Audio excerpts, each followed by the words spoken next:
നമ്മുടെ കേരള രാഷ്ട്രീയത്തിലെ പോലെ നമ്മുടെ മലയാള സിനിമയിലും ഇപ്പോൾ ഭരിക്കുന്നത് നെപ്പോ കിഡ്സുകളാണ്. മലയാളത്തിലെ നെപ്പോ കിഡ്സുകൾ, അതായത് താരപുത്രന്മാർ ആരൊക്കെയാണെന്ന് നോക്കാം. മലയാളത്തിലെ എവർഗ്രീൻ നായകനായ പ്രേം നസീറിന്റെ മകനായിരുന്നു ഷാനവാസ്. ഒരുപാട് സിനിമകളിൽ അച്ഛൻ്റെ കെയർ ഓഫിൽ ഇദ്ദേഹം അഭിനയിച്ചിരുന്നു. എന്നാൽ അദ്ദേഹം വലിയൊരു സ്റ്റാറായി വളർന്നില്ല. അദ്ദേഹത്തിന്റെ അനിയൻ പ്രേം നവാസും ഏതാനും ചില സിനിമകളിൽ അഭിനയിച്ചിരുന്നു. പക്ഷെ അദ്ദേഹത്തിനും വലിയ താരമായി മുന്നോട്ട് വളരാൻ സാധിച്ചില്ല. അന്നത്തെ സൂപ്പർ നായികയായിരുന്ന ശ്രീലാമ്മയുടെ മകൻ 5 സ്റ്റാർ ഹോസ്പിറ്റൽ എന്ന സിനിമയിലൂടെ ശ്രദ്ധിക്കപ്പെട്ടു. അദ്ദേഹത്തിൻ്റെ പേര് ജോർജ് വിഷ്ണു എന്നായിരുന്നു. പക്ഷേ അദ്ദേഹം അധിക സിനിമകളിൽ ക്ലച്ച് പിടിക്കാതെ സിനിമ ഫീൽഡിൽ നിന്ന് മാറുകയായിരുന്നു. പിന്നീട് അന്നത്തെ വലിയ വില്ലനായിരുന്ന KP ഉമ്മറിൻ്റെ മകനും സിനിമയിൽ അഭിനയിച്ചിട്ടുണ്ട്. മകൻ്റെ പേര് KP റഷീദ് എന്നായിരുന്നു. റഷീദും അധിക സിനിമകളിലൊന്നും ക്ലച്ച് പിടിക്കാതെ സിനിമ ഫീൽഡിൽ നിന്ന് ഔട്ടായി. പിന്നീട് അന്നത്തെ സൂപ്പർ വില്ലനായിരുന്ന ബാലൻ K നായരുടെ മകനും മലയാള സിനിമയിൽ വന്നിട്ടുണ്ട്. അദ്ദേഹത്തിൻ്റെ പേര് മേഘനാഥൻ എന്നാണ്. 90s കിഡ്സിനെ വിറപ്പിക്കുന്ന വില്ലനായിരുന്നു. ഇദ്ദേഹം ഒരുപാട് സിനിമകളിൽ അഭിനയിച്ച് ഹിറ്റായിട്ടുണ്ട്. പിന്നീട് സോമൻ, പഴയകാല നായകനായ സോമൻ്റെ മകൻ സജി സോമനും സിനിമകളിൽ അഭിനയിച്ചിരുന്നു. എന്നാൽ സോമനെ പോലെ വലിയൊരു താരമായി വളരാൻ സാധിച്ചില്ല. കുറച്ച് മുന്നേ പുറത്തിറങ്ങിയ ഓ ബേബി എന്ന സിനിമയിൽ നല്ലൊരു കഥാപാത്രം അവതരിപ്പിച്ചിരുന്നു. എന്നാലും അദ്ദേഹത്തിന് അധികം സിനിമകളൊന്നും ലഭിച്ചില്ല. അദ്ദേഹം പായസ ബിസിനസ് നടത്തി മുന്നോട്ട് പോകുന്നു. പിന്നീട് എല്ലാവർക്കും അറിയാവുന്നതാണ് സുകുമാരൻ്റെ മകൻ പൃഥ്വിരാജും ഇന്ദ്രജിത്തും. സുകുമാരൻ്റെയും മല്ലിക സുകുമാരൻ്റെയും മക്കളായ ഇരുവരും മലയാള സിനിമയിലെ സൂപ്പർ താരങ്ങളാണ്. പൃഥ്വിരാജ് ആണെങ്കിൽ ബോളിവുഡിൽ വരെ ഹിറ്റായി ഇന്ത്യ ഒട്ടാകെ അറിയപ്പെടുന്ന വലിയ താരമായി വളരുകയും ചെയ്തു. പിന്നീട് ജയൻ്റെ മകനല്ല, ജയൻ അകാലത്തിൽ മരണപ്പെട്ട താരമാണ്. അദ്ദേഹത്തിൻ്റെ അനിയൻ മലയാള സിനിമയിൽ അഭിനയിച്ചിട്ടുണ്ട്. അദ്ദേഹത്തിൻ്റെ പേര് സോമൻ നായർ എന്നായിരുന്നു. അജയൻ എന്ന പേരിലാണ് ജയൻ്റെ മരണശേഷം ഇദ്ദേഹം സിനിമയിൽ അഭിനയിച്ചത്. പക്ഷേ ഇദ്ദേഹവും മലയാള സിനിമയിൽ ക്ലച്ച് പിടിച്ചില്ല. 1-2 സിനിമകൾ അഭിനയിച്ചതിന് ശേഷം സിനിമാ ഫീൽഡിൽ നിന്ന് ഔട്ടായിപ്പോയി. 3 തലമുറകൾ സിനിമയിൽ അഭിനയിച്ചതാണ് നമ്മുടെ NN പിള്ളയുടെ മകൻ വിജയരാഘവൻ. 500 എന്ന സിനിമയിലൂടെയാണ് NN പിള്ള ഹിറ്റായതെങ്കിലും വിജയരാഘവൻ നായകനായും നിരവധി കഥാപാത്രങ്ങളും മലയാള സിനിമയിൽ ഇന്നും തിളങ്ങി നിൽക്കുന്നു. അദ്ദേഹത്തിൻ്റെ മകൻ ദേവദേവനെ സിനിമയിൽ ഇറക്കി ഏതാനും ചില സിനിമകൾ അഭിനയിച്ചു. പക്ഷേ അദ്ദേഹം സിനിമാ ഫീൽഡിൽ നിന്ന് ഔട്ടായി. മലയാള സിനിമയിൽ നായകനായും വില്ലനായും ഇപ്പോൾ സഹനായകനായൊക്കെ അഭിനയിച്ചുകൊണ്ടിരിക്കുന്ന നടനാണ് സിദ്ദീഖ്.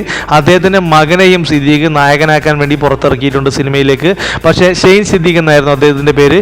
ഷെയ്ൻ സിദ്ദീഖിനും ഏതാനും ചില സിനിമകളിൽ അഭിനയിച്ചെങ്കിലും വലിയ താരമായി വളർന്ന് മുന്നോട്ട് വരാനോ ഒരു സൂപ്പർ സ്റ്റാറായി മാറാനോ ഇദ്ദേഹത്തിന് സാധിച്ചില്ല. പിന്നീട് നമ്മുടെ മുകേഷിൻ്റെ മകനാണ്. മുകേഷിൻ്റെ മകൻ കല്യാണം എന്ന ഒറ്റ സിനിമയിൽ മാത്രമാണ് അഭിനയിച്ചത്. സാവൻ മുകേഷ് എന്നാണ് അദ്ദേഹത്തിൻ്റെ പേര്. എന്നാൽ ആദ്യ സിനിമയോടെ തന്നെ അദ്ദേഹം സിനിമ അഭിനയം മതിയാക്കി സിനിമാ ഫീൽഡിൽ നിന്നും വണ്ടി വിട്ടു.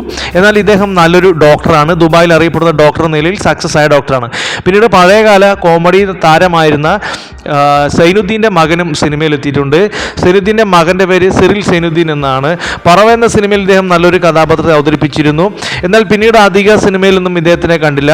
വലിയൊരു കഥാപാത്രവും ഇദ്ദേഹത്തിന് ലഭിച്ചു. അടുത്തത് നമ്മുടെ പഴയകാല കോമഡി താരവും ക്യാരക്ടറുകളൊക്കെ അഭിനയിച്ച നമ്മുടെ കുതിരവട്ടം പപ്പു ചേട്ടനാണ്. പപ്പുവിൻ്റെ മകൻ മിനു പപ്പു എന്നറിയപ്പെടുന്ന സിനിമാ പ്രവർത്തകനും നടനുമൊക്കെയാണ്. ഒരുപാട് കഥാപാത്രങ്ങൾ ഇദ്ദേഹം നല്ല രീതിയിൽ തന്നെ അഭിനയിച്ച് ഇപ്പോൾ മുന്നോട്ട് പോകുന്നുണ്ട്. പഴയകാലത്തെ അഭിനയത്തിൽ വലിയ പ്രാധാന്യമുള്ള നടനായിരുന്നു ഭരത് ഗോപിയുടെ മകൻ. ഒരുപാട് ചിത്രങ്ങൾ അഭിനയിച്ച ഭരത് ഗോപിയുടെ മകനും മലയാള സിനിമയിലെ എഴുത്തുകാരൻ എന്ന നിലയിലും നടൻ എന്ന നിലയിലും കഴിവ് തെളിയിച്ച് മുന്നോട്ട് പോകുന്ന നടനാണ്. എന്നാലും ഭരത് ഗോപി ഉണ്ടാക്കിയതുപോലുള്ള വലിയൊരു പേരുണ്ടാക്കാൻ ഇദ്ദേഹത്തിന് സാധിച്ചില്ല. എന്നാലും നടൻ എന്ന പേരിലും അതേപോലെ തിരക്കഥാകൃത്ത് എന്ന പേരിലും ഇദ്ദേഹം മലയാളത്തിൽ സക്സസ് ആയൊരു താരമാണ്.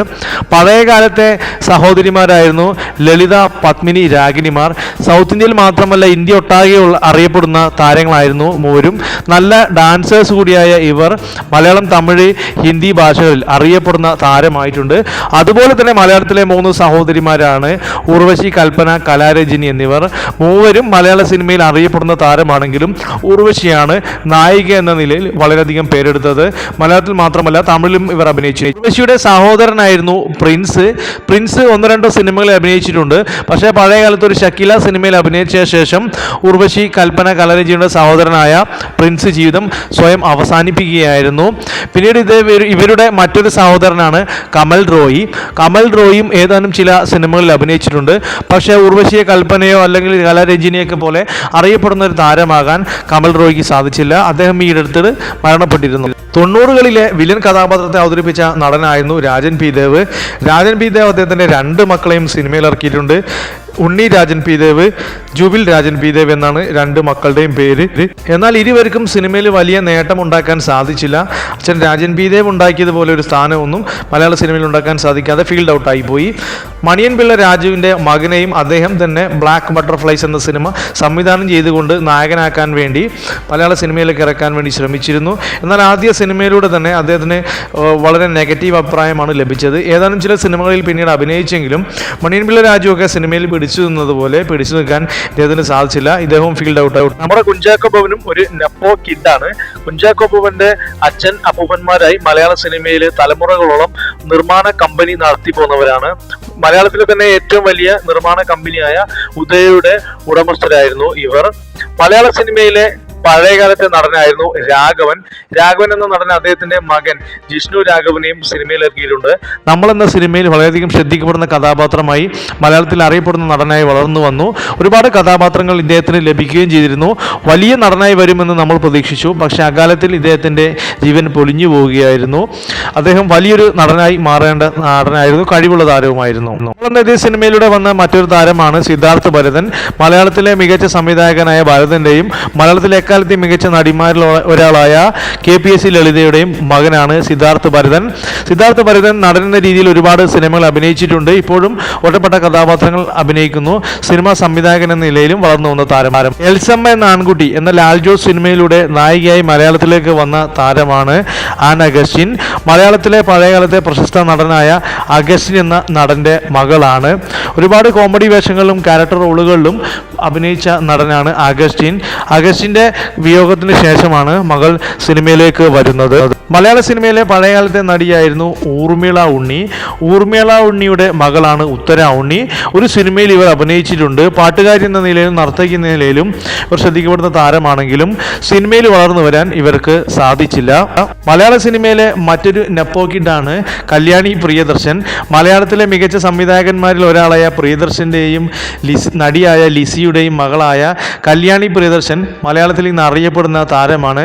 സൗത്ത് ഇന്ത്യ ഒട്ടാകെ ആരാധകരുള്ള താരം കൂടിയാണിവർ. അതുപോലെ ഇന്ന് മലയാള സിനിമയിൽ മാത്രമല്ല സൗത്ത് ഇന്ത്യ ഒട്ടാകെ അറിയപ്പെടുന്ന നടിയാണ് കീർത്തി സുരേഷ്. എന്നാൽ കീർത്തി സുരേഷും ഒരു നെപ്പോ കിഡാണെന്ന കാര്യം എല്ലാവർക്കും അറിയാം. പഴയകാലത്തെ മികച്ച നടിയായ മേനകയുടെയും മലയാളത്തിലെ വലിയൊരു പ്രൊഡ്യൂസറായ സുരേഷിൻ്റെയും മകളാണ് കീർത്തി. കീർത്തി സുരേഷും ഇന്ന് മലയാള സിനിമയും കടന്ന് സൗത്ത് ഇന്ത്യ ഒട്ടാകെയുള്ള സിനിമകളിൽ അറിയപ്പെടുന്ന താരമാണ്. അമ്മ മേനകയെ പോലെ അറിയപ്പെടുന്ന ഒരു താരമായി ഇന്ന് വളർന്നു വരുന്ന നടിയാണ് കീർത്തി സുരേഷ്. മലയാളത്തിൽ ഒരുപാട് നായിക കഥാപാത്രം അവതരിപ്പിച്ച നടിയാണ് ഐശ്വര്യ. മോഹൻലാൽ നായകനായ നരസിംഹത്തിലെ നടിയായിരുന്നു. അതുകൊണ്ട് തന്നെ മലയാളികൾ ഇന്നും ഓർത്തിരിക്കുന്ന ഒരു താരം കൂടിയാണ്. ഐശ്വര്യയുടെ അമ്മ ലക്ഷ്മി മലയാളത്തിലെ പഴയകാല നായികയായിരുന്നു. ഒരുപാട് കഥാപാത്രങ്ങൾ അവതരിപ്പിച്ച ഈ നടിയുടെ മകളാണ് ഐശ്വര്യ. ഐശ്വര്യയും മലയാളത്തിൽ അറിയപ്പെടുന്നൊരു താരമായി വളർന്നു. ഇപ്പോൾ ഫീൽഡ് ഔട്ട് ആണ്. ഇവരുടെ പേരാണ് അനു IV ശശി. 2004 പുറത്തിറങ്ങിയ സിംഫണി എന്ന ചിത്രത്തിലൂടെയാണ് അനു ശശി സിനിമയിലേക്ക് വരുന്നത്. പക്ഷേ സിനിമയിൽ അത്ര ക്ലച്ച് പിടിക്കാൻ സാധിച്ചില്ല. IV ശശിയുടെയും സീമയുടെയും മകളായ അനു ശശി ദയനീയമായി സിനിമാ ഫീൽഡിൽ നിന്നും മാറിപ്പോകേണ്ടി വന്നു. പിന്നീട് സിനിമയിൽ അഭിനയിച്ചില്ല. കാരണം വലിയ താരമായി വളരാനൊന്നും ഇവർക്ക് സാധിച്ചില്ല. മലയാളത്തിൽ മാത്രമല്ല ഇന്ത്യ ഒട്ടാകെ അറിയപ്പെടുന്ന നടനാണ് ഫഹദ് ഫാസിൽ. ഫഹദ് ഫാസിൽ ഒരു നെപ്പോ കിഡാണെന്ന കാര്യം എല്ലാവർക്കും അറിയാലോ. ഫഹദിൻ്റെ ഫാദർ മലയാള സിനിമയിൽ അറിയപ്പെടുന്ന സംവിധായകനാണ്. പഴയകാലത്ത് മമ്മൂട്ടി, മോഹൻലാൽ ഉൾപ്പെടെയുള്ള സൂപ്പർ താരങ്ങളെ വെച്ച് സിനിമ എടുത്ത് സൂപ്പർ ഹിറ്റാക്കിയ ഫാസിൽ സാറിൻ്റെ മകനാണ്. ഫഹദ് ഫാസിലിൻ്റെ സഹോദരനായ ഫർഹാൻ ഫാസിലും സിനിമയിൽ അഭിനയിച്ചു നോക്കിയിരുന്നു. പക്ഷേ സിനിമയിൽ ക്ലച്ച് പിടിച്ചില്ല. വലിയ താരമായി വളരാൻ ഫർഹാൻ ഫാസിലിന് സാധിച്ചില്ല. മലയാളത്തിൽ അറിയപ്പെടുന്ന മറ്റൊരു നെപ്പോ കിഡാണ് കാളിദാസ് ജയറാം. മലയാളത്തിലെ പഴയകാലത്തെ നാലാമനായിരുന്ന ജയറാമിൻ്റെ മകനാണ്. ബാലതാരമായിട്ടാണ് സിനിമയിലെത്തിയത്. നായകനായി പൂമരം എന്ന സിനിമയിലൂടെ അരങ്ങേറിയെങ്കിലും വലിയ രീതിയിൽ ജയറാം ഉണ്ടാക്കിയതുപോലെ പേരുണ്ടാക്കാൻ സാധിച്ചില്ല. പിന്നെ മമ്മൂട്ടിയുടെ മകനാണ് ദുൽഖർ സൽമാൻ എന്ന കാര്യം പറയാലോ. മലയാളത്തിൽ ഇരുവരും ഇന്ന് അറിയപ്പെടുന്ന സൂപ്പർ താരമാണ്. അതുപോലെ മോഹൻലാലിൻ്റെ മകൻ പ്രണവ് മോഹൻലാലും മലയാള സിനിമയിൽ ബാലതാരമായി വന്ന് പിന്നീട് നായകനായി ഇപ്പോൾ ഒരുപാട് സിനിമയിൽ നായകനായി അദ്ദേഹം മുന്നോട്ട് പോകുന്നുണ്ട്. എന്നാൽ മോഹൻലാലിനെ പോലെ വലിയൊരു സൂപ്പർ താരമായി മാറാൻ ഇദ്ദേഹത്തിന് സാധിച്ചില്ല. അതുപോലെ മോഹൻലാലിൻ്റെ മകൾ വിസ്മയ മോഹൻലാലും ഇതാ ഇപ്പോൾ തുടക്കമെന്ന സിനിമയിൽ അഭിനയിച്ചുകൊണ്ട് മുന്നോട്ട് വരികയാണ്. അടുത്തതൊരു കാലത്ത് മലയാള സിനിമയിലെ മൂന്നാമനായിരുന്ന നടനായിരുന്നു സുരേഷ് ഗോപി. ഒരുപാട് സിനിമകൾ അഭിനയിച്ച സുരേഷ് ഗോപി പക്ഷേ ഇപ്പോൾ രാഷ്ട്രീയത്തിൽ ഇറങ്ങിയതിന് ശേഷം സ്ഥിരം ട്രോളുകൾ ഏറ്റുവാങ്ങുകയും എയറിലാകുകയുമാണ്. ഇദ്ദേഹത്തിൻ്റെ 2 മക്കളെയാണ് ഇദ്ദേഹം മലയാള സിനിമയ്ക്കായി സംഭാവന നൽകിയിരിക്കുന്നത്. അതിലൊന്നാമത്തേത് മാധവ് സുരേഷാണ്. ഇപ്പോൾ സ്ഥിരം ട്രോളുകൾ ഏറ്റുവാങ്ങിക്കൊണ്ടിരിക്കുന്ന നടനാണ്. ഇദ്ദേഹത്തിൻ്റെ സിനിമകളെല്ലാം തന്നെ വലിയ പരാജയമായിരുന്നു. പിന്നീടുള്ളത് ഗോകുൽ സുരേഷാണ്. ഗോകുൽ സുരേഷ് മാധവ് സുരേഷിനെ അപേക്ഷിച്ച് കുറച്ച് ഭേദമാണ്. എന്നാലും സുരേഷ് ഗോപിയെ പോലെ വലിയൊരു താരമായി വരാൻ ഇരുവർക്കും ഇതുവരെ സാധിച്ചിട്ടില്ല. ഇത്രയും നെപ്പോ കിഡ്സുകളാണ് ഇന്നത്തെ വീഡിയോയിൽ ഉൾപ്പെടുത്തിയിരിക്കുന്നത്. ഒരുപാട് താരപുത്രന്മാർ തന്നെയാണ് ഇവിടെ സിനിമാ ലോകം ഭരിക്കുന്നത്. എന്നാൽ സിനിമയിൽ നിന്നും ഒറ്റപ്പെട്ട് വന്നവരുമുണ്ട്, വഴി വെട്ടി വന്നവരുമുണ്ട്.